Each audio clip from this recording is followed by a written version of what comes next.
Hello, everybody. It's Gary Stuckey with Real Music. I hope you're doing okay wherever you are today. I've got a great interview lined up for you today. Singer, songwriter, guitarist, and producer Marcus Nand is here. You might recognize his name. He's been playing with Mike Tramp, formerly of White Lion. Remember that band? And some cool songs. They've got another album going to be released. They've already released an album of White Lion songs. Going to do another one. It's going to be out later this year. So cool. He actually produced that album as well as played on it. That's going to be cool. But he's got a brand new album coming out August 2nd called The Traveler, a solo project he's got. And he's got a brand new song that's going to be released on May 24th. It's called Long Way Down. Been listening to it. It's really good. Reminds me of the 80s and, when music and rock and roll was king. I'm just saying, I love those years. But it reminds you of those years. If you get a chance to listen to it when it comes out, do that and get that album. But he has played with all kinds of people like Rod Stewart. Of course, he was with Freak of Nature with Mike Tramp back in the day, and he's played with Ricky Phillips, Jeff Scott Soto. I mean, people like that, just to name a few. And very talented guy. Had a great time chatting with him. Hope to see him in concert very soon. So here we go. Here he is. Here's Marcus Nand. So we'll get started. So now I've been reading your bio, and you've been playing guitar. Did you start playing when you came out of the womb? I mean, you were a little bitty I thing, right? started I started playing when I was 7. But like kid songs, and I had a songbook with songs that my teacher would write and put the chords over the top, and I'd sing along, and so that was about Right. 7 years old. Yeah. Awesome. Now I know you played flamenco. Was that starting off? Did you play like that starting off? When did you start No, like that that? was growing up in England. I did those sort of kids songs and stuff. And when the family, when I was 10, we moved to Spain, and that's when I discovered flamenco and everything else. Actually, there was the whole neighborhood was a very musical neighborhood, so we were able to have access to a lot of different styles of music and Cool. rock and all that stuff came, and it was just sort of that where I lived in Spain was a little town, but it was a real mecca of music. So I had access to a lot of different things. Awesome.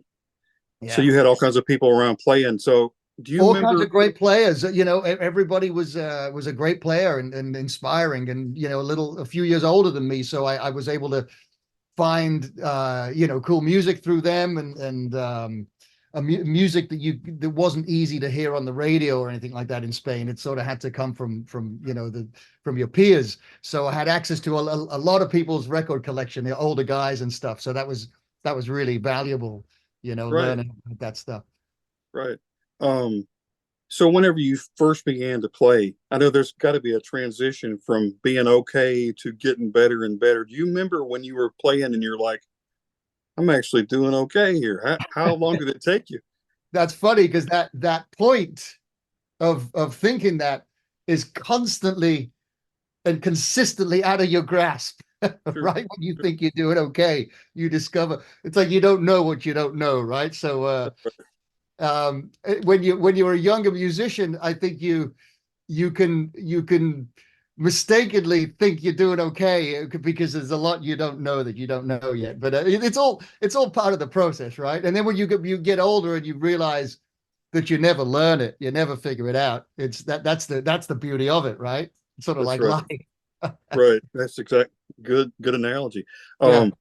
In those days, I played guitar too, and I remember how hard it was to, when you're first learning to change chords, it seemed like it was going to take forever.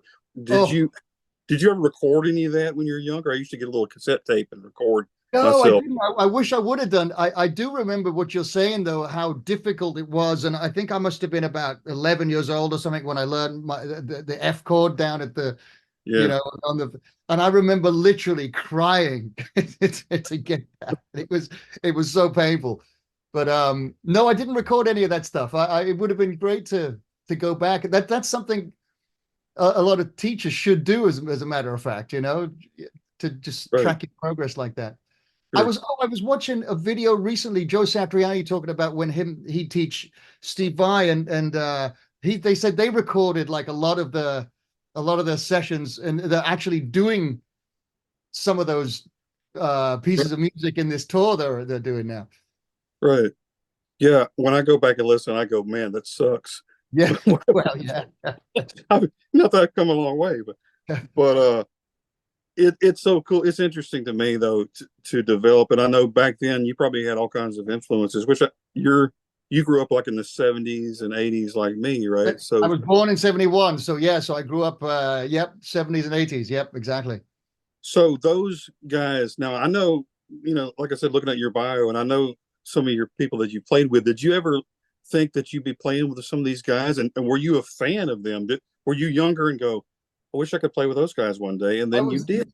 Yes, absolutely. I remember, well, in Mike's case, it was quite interesting because I found out through reading some of the magazines that he'd actually lived in Spain. He lived in Madrid for 3.5, 4 years, I think it was. And I was in a little town in southern Spain where I discovered White Lion and became a fan of Vito Bratta's playing and all that.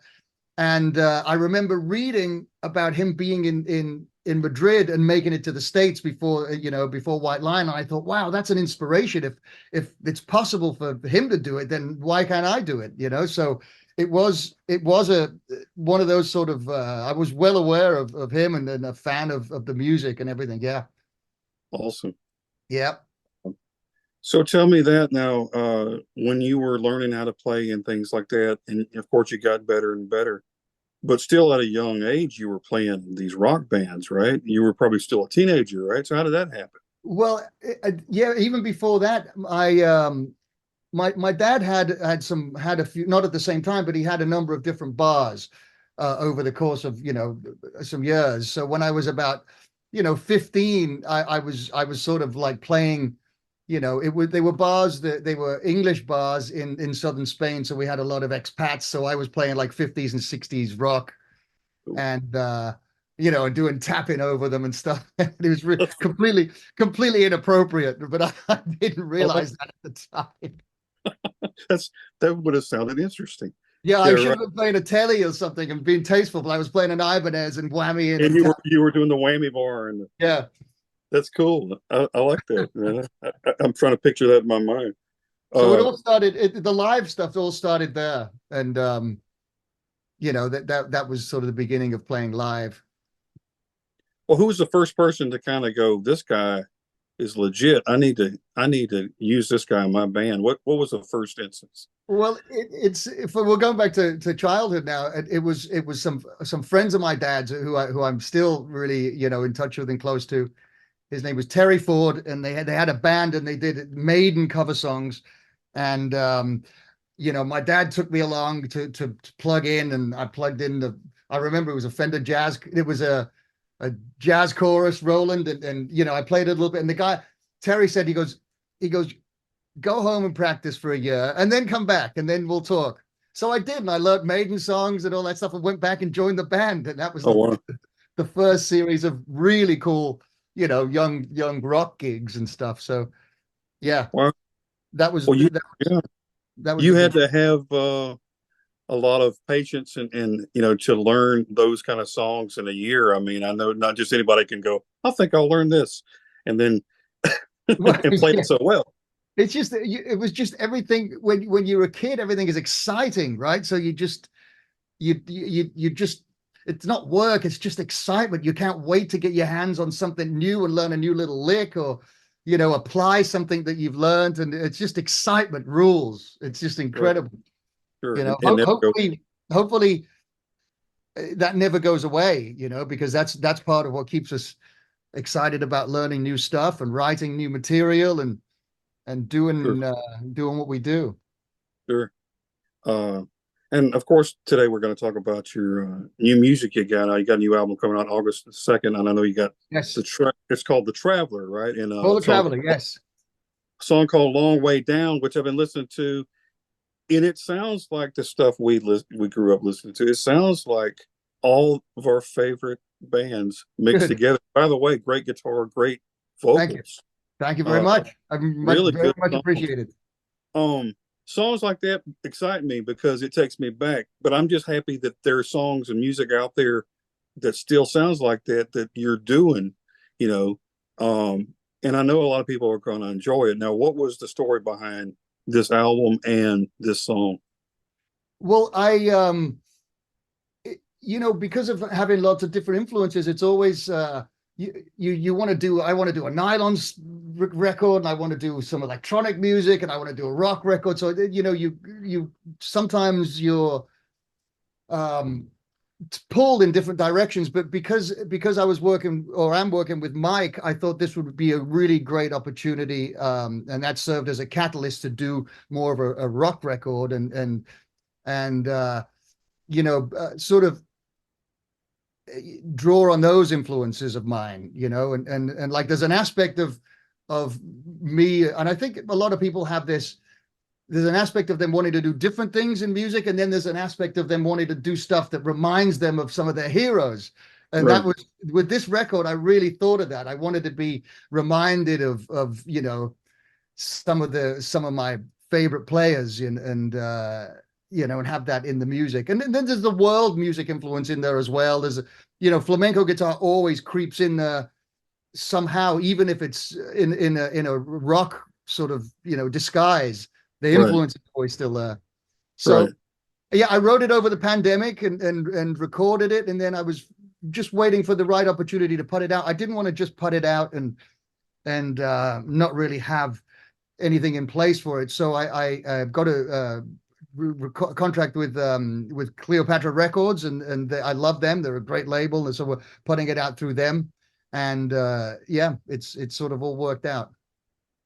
Yeah, like I said, the song uh, "Long Way Down" comes out on May 24th, and I know you're probably just excited and probably like antsy, trying to you want the album to come out, you want everybody to hear everything. Yeah, Um, but what's been the reaction though? The people that have heard the song, what's been their reaction? Do they think it's really good? I know they I do. think it's good. Yeah, I've got some great reactions. Something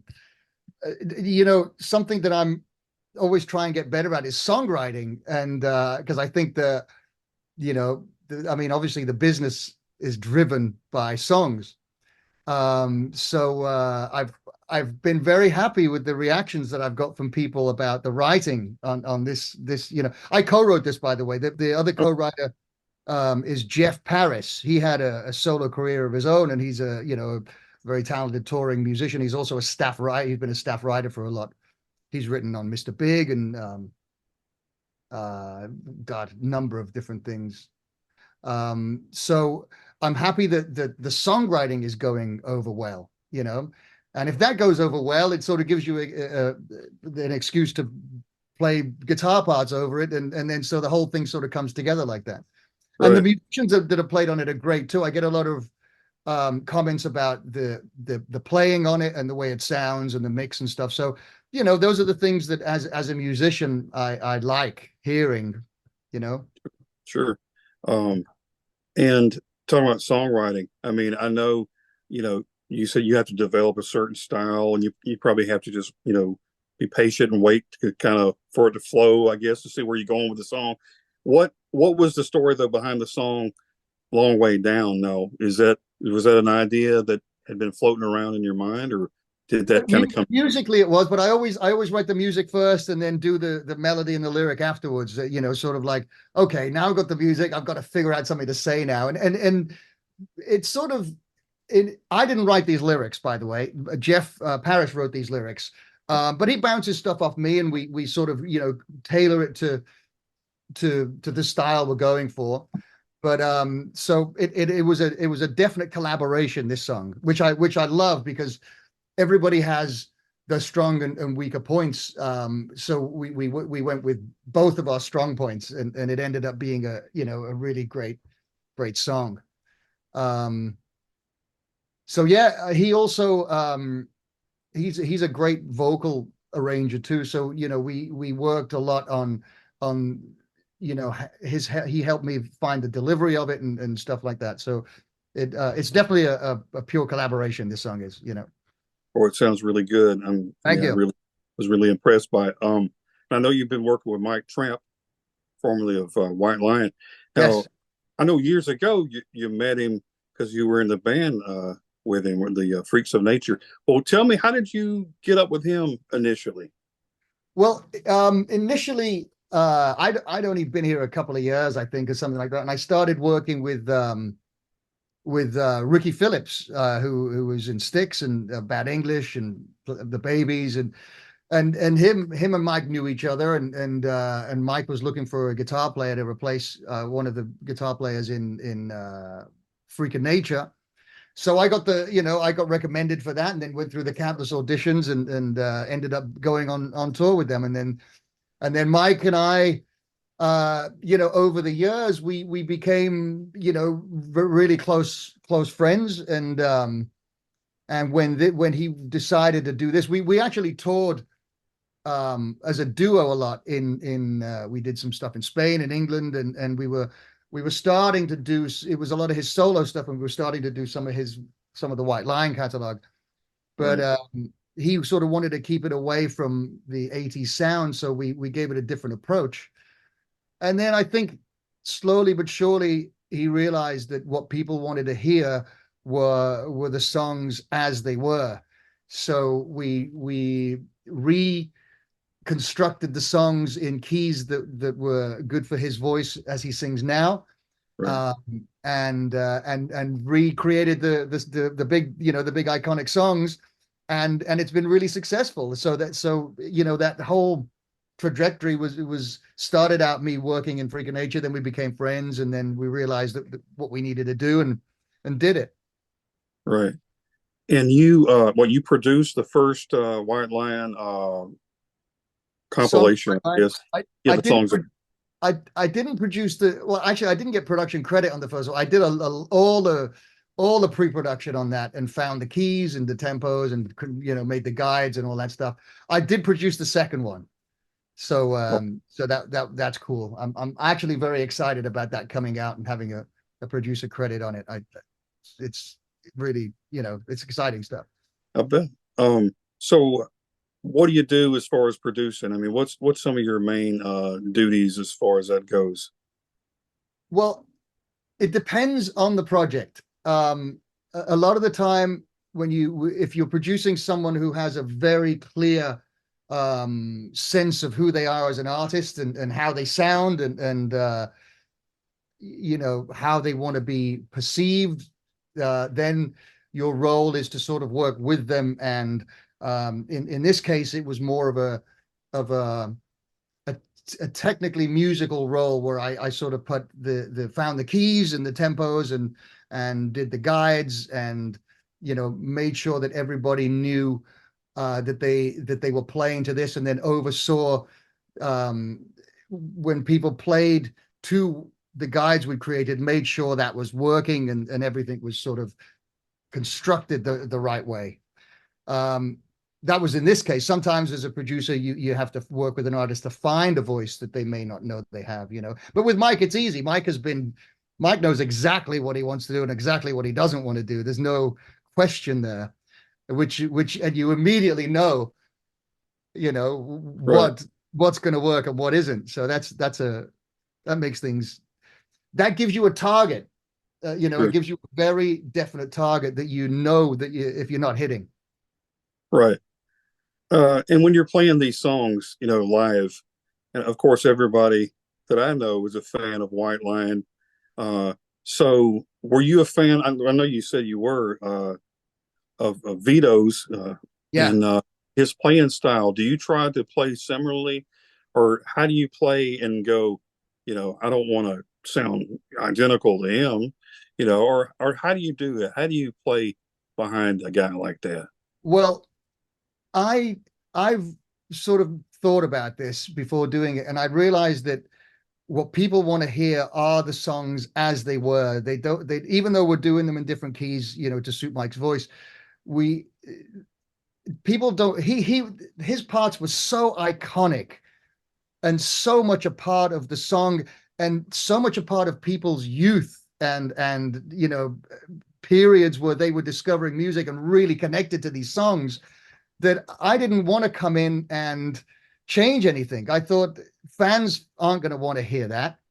I wanted to really do them justice as they were. So even though I'm playing in different parts on the neck, and you know, there's certain concessions that have to be made because of the keys and everything. I'm trying to stay true to his original parts as much as I can. There's some stuff that is actually, you know, next to impossible to cop for me. But there's a very few of those. I think you know, because we're also playing them a little slower.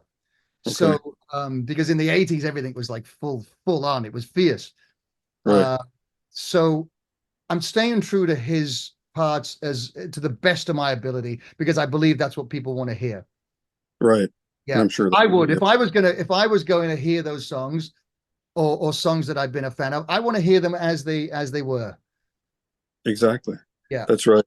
Um, I think that, thinking back to the 80s and early 90s, and then alternative music kind of came in, and there was like a shift, and I think yeah. that's probably why that's so exciting now for people to remember the songs, like you said, and you're bringing it back to them. So that's got to be a big deal to all the fans that show up at your shows. They probably are like, man, it's bringing them back to the 80s and 90s. To the And youth, exactly. And I always say this: there's a connection that's made at that period of all of our lives with the songs that we discovered when we were discovering ourselves. It meant so much, and I think that's why there's a massive business at the moment in you know, I don't want to say nostalgia acts because they're still relevant and great, yeah, but there's a word for that, legacy acts. yeah, There's a massive market for that. I mean, there's festivals built around it, and I mean, it's a booming situation.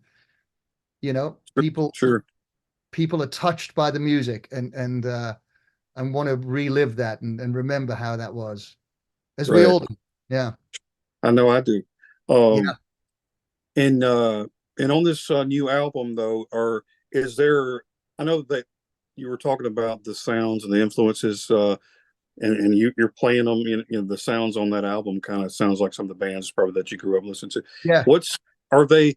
Are there some songs though? I think you might have touched on it though. Are there some songs on there that kind of go a little bit right over here or left of the norm that you're trying to do, or is there songs that stand out that maybe aren't traditional songs that you would do, or They're how pretty much all. I wanted to make it sort of it's all, you know, so it all sort of makes sense. All the songs make sense with each other, so it's all sort of going along the, you know, the same line.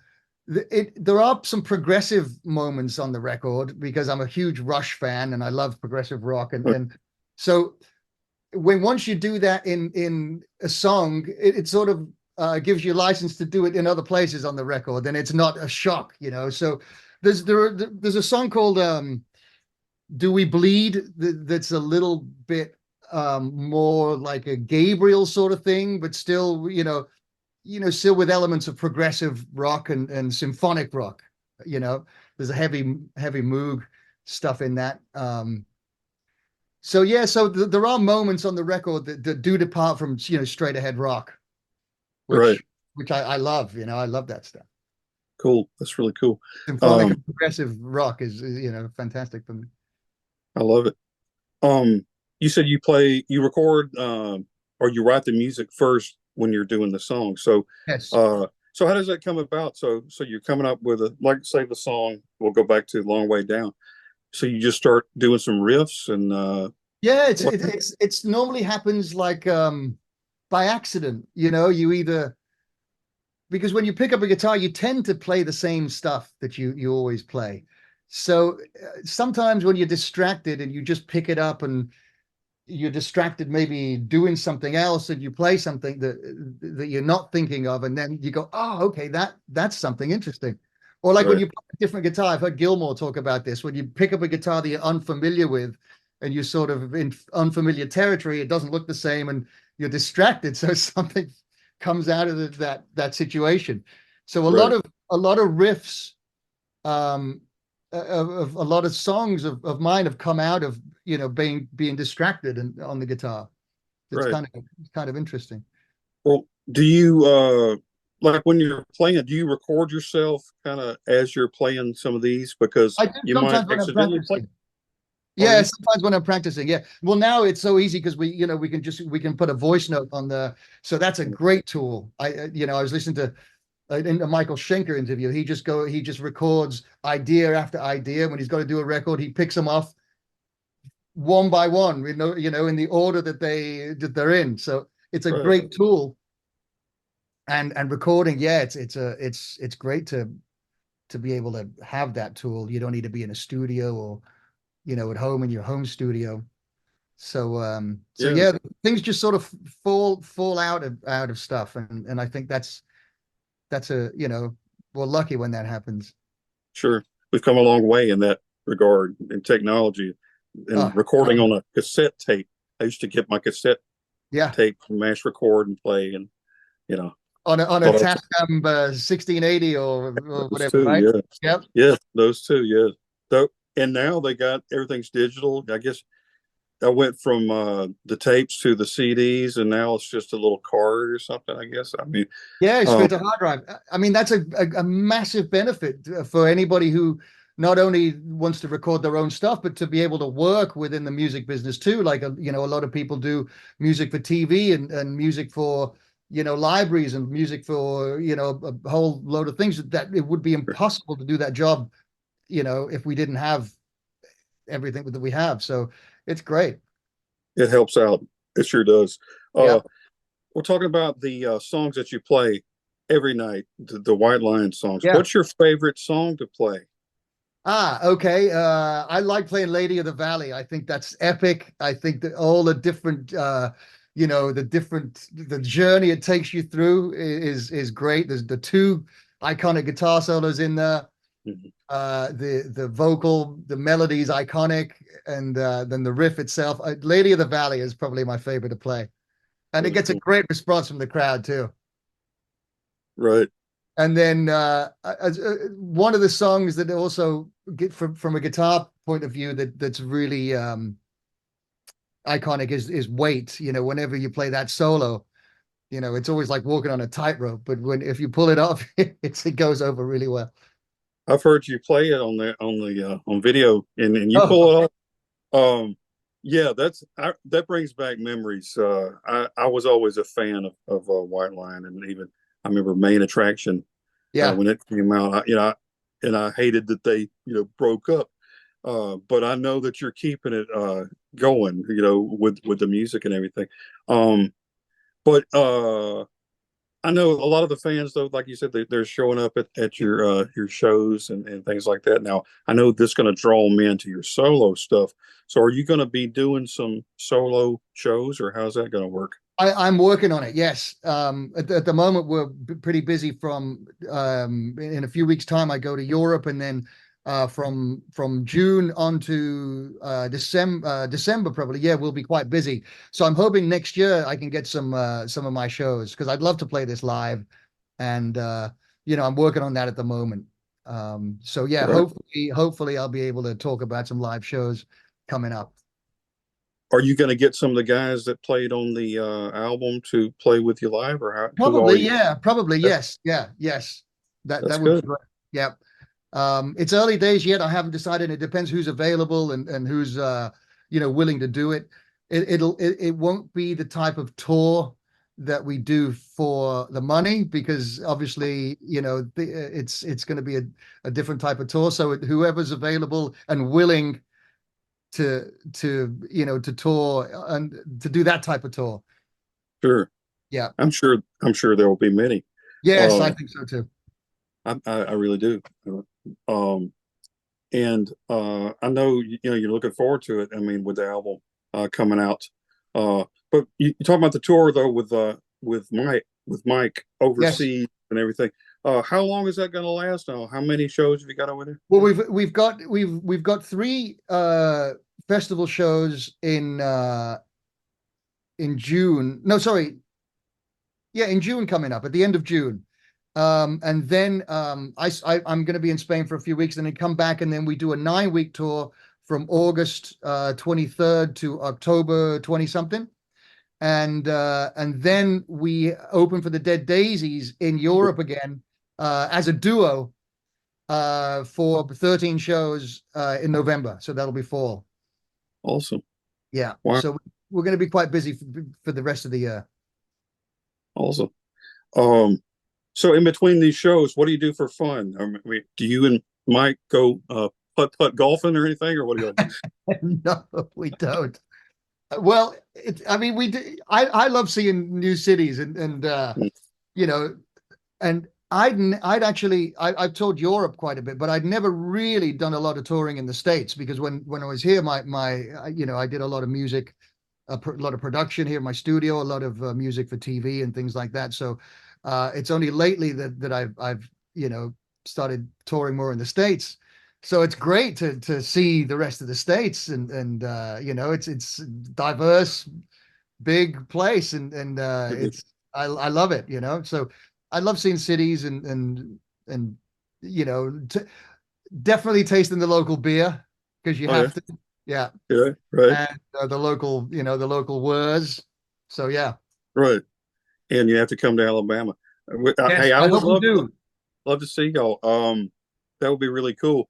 Yeah, I'm looking forward to hearing more of your music though. Like I said, I was really impressed with the Thank you.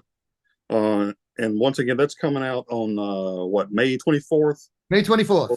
Long Way Down. Yes. And the album The Traveler on August the 2nd. Man, I'm really That's excited right. for you. Say hello to Mike Tramp. I've been wanting to get him on the show. Oh, I will. I will do. I will do. Yeah, Yes. but he's so cool. You're cool. Y'all are awesome.